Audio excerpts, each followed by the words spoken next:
We are off to Cambodia today. Had 1 or 2 beers last night. Katie's feeling a little bit delicate.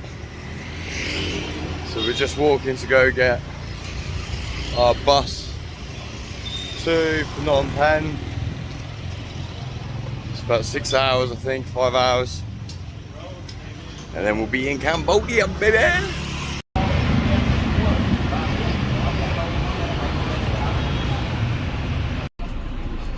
This is our bus.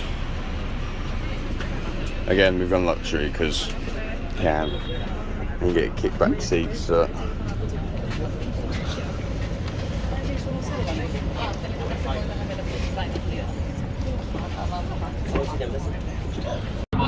have not picked with our stuff at the custom floor of the bus, so please keep by yourself.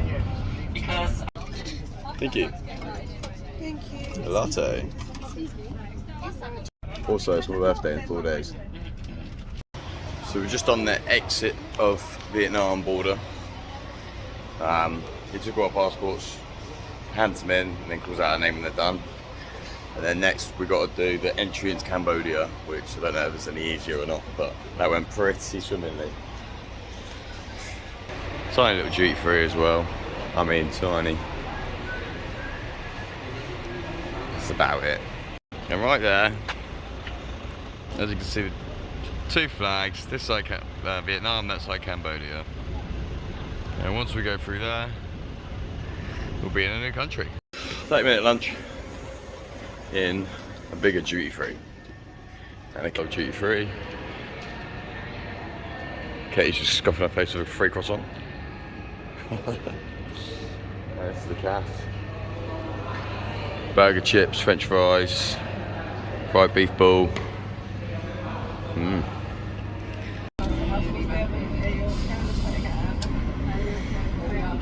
So hopefully, bus driver's just gone to go get our pizzas, and we just sit, relax, eat our Pringles. Or Katie eats her Pringles. Product placement.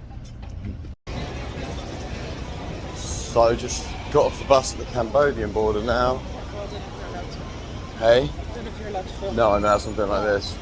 And we've had to show our face to the border control, give him our passport, and then we've been told to walk on and leave our passport with the border control.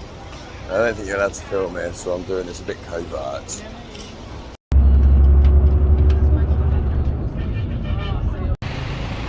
And there goes our bus. And we have made it into Phnom Penh.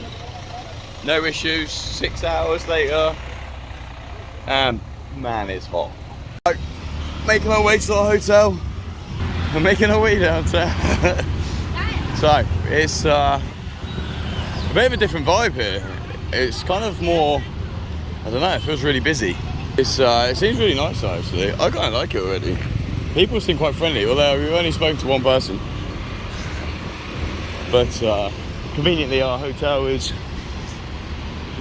2-minute walk, which is car. 2-minute walk from where we got dropped off. There's a market here as well.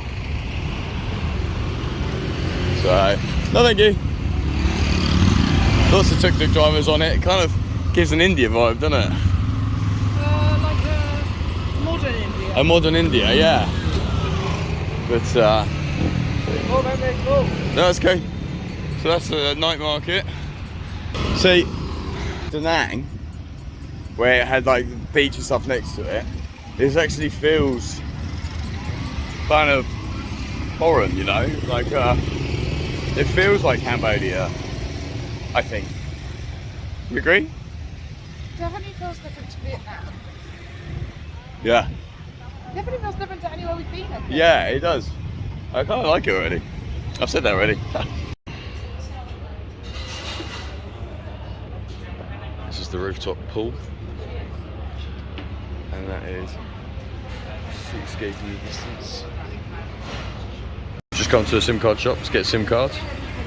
Because Katie's phone has stopped working, so we thought we'll get a new SIM card, maybe that'll sort it out. So it's $5 for 15 gig.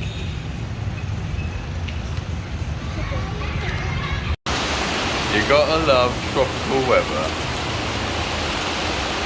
That's cooled it down a bit. It's cooled it down, it's also made everything wet. Don't want to be riding a moped at this tomorrow. Ryan. Good morning, Ryan. So, first day in Phnom Penh, Cambodia, we have rented a bike and we're going to go to S21 and the Killing Fields. First things first, we've just come to the bus place and booked our bus ticket for tomorrow. We head to Sihanoukville to then get a ferry to Koh Rong Island. So just booked our bus and we need to book our ferry still, but we will get on the road. Made it to the genocidal centre, just going in to buy our tickets.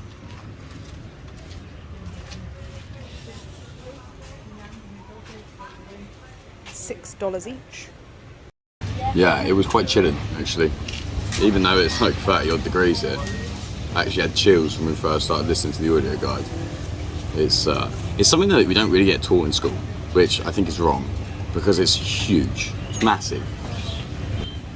They're saying that a quarter of the population was killed. I mean, that's ridiculous. Have a quarter of the people in the country killed just by some crazy madman. And it was in the 70s, it wasn't even that long ago. No, it's 50 years ago. This is the one we went to, and it's the most well-known of the killing fields in Cambodia, but there's actually over 300 of them. The other ones you can't visit because they're still landmines there, so they're too dangerous. We have come to the Russian market. We just stopped and had a quick KFC. And Ryan asked the price of sliders, to be told $10. And he asked, what's the cheapest? And the man said, no cheap. So we walked away.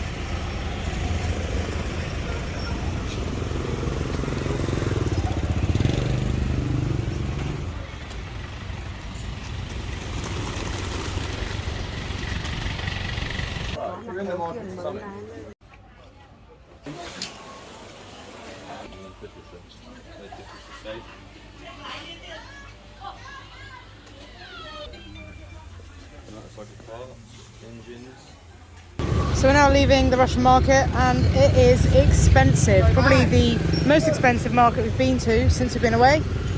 A vest, $9 US. Sliders, the cheapest we could find, which had Marvel on, so they were children's sliders, were $7. So we bought nothing and we're leaving. Is S21, I think it's a museum. I think it used to be a prison. We don't really know much about it. So we just done S21.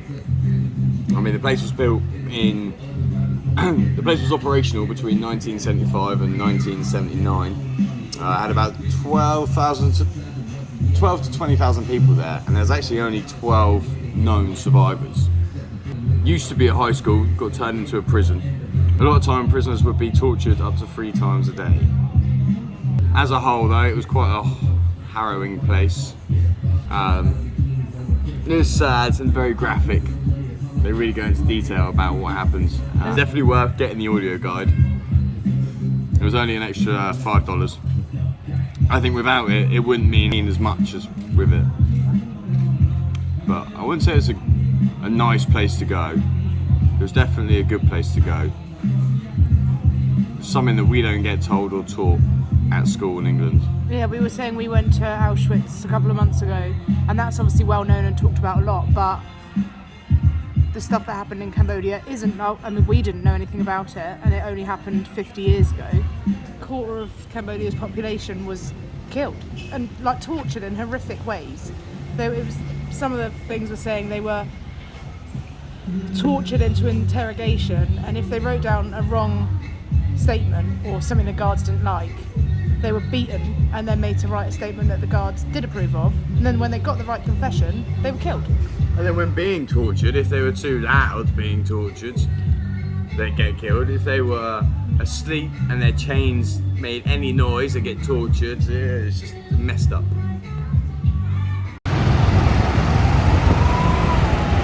So we've now come to, what's it called? Europark. Yeah.